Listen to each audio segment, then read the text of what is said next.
સુરતમાં સુવાલી ખાતે યોજાશે બીચ ફેસ્ટિવલ। આગામી 9, 10, 11 જાન્યુઆરીએ સુવાલી બીચ ફેસ્ટિવલનું આયોજન કરવામાં આવ્યું। 27 લાખના ખર્ચે શૌચાલય સહિત નાઇટ લાઇટની સુવિધા।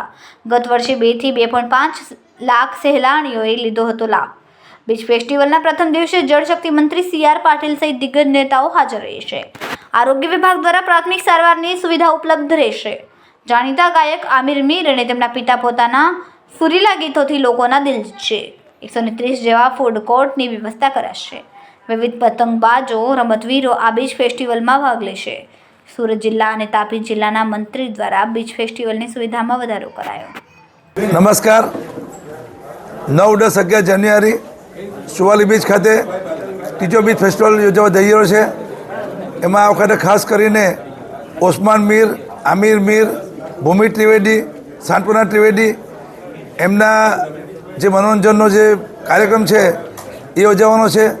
અને એની સાથે સાથે આ વખતે ખાસ કરીને બીચ ઉપર જે બધી રમતો છે, ઘોડેસવારી, ઊંટ સવારી, રમતગમત વિભાગ દ્વારા જે બધા બીચ ઉપર વોલીબોલ સ્પર્ધા, ફૂટબોલ, અલગ અલગ બધી ગેમો પણ થવાની છે। અને ખાસ કરીને આપણા કેન્દ્રીય જળશક્તિ મંત્રી CR પાટીલ સાહેબ, નાયબ મુખ્યમંત્રી હર્ષ સંઘવીજી, અન્ય મંત્રીમંડળના સભ્યો, સાંસદ શ્રી, ધારાસભ્યની હાજરીમાં શુક્રવારે 5:30 કલાકે આ બીચ ફેસ્ટિવલ ખુલ્લો મૂકવા જઈ રહ્યા છે। ત્યારે સુરત શહેરના જનતાને મારી અપીલ છે કે આપણે 3 દિવસ આ બીચ ફેસ્ટિવલ પર અમારું આમંત્રણ છે। આભાર।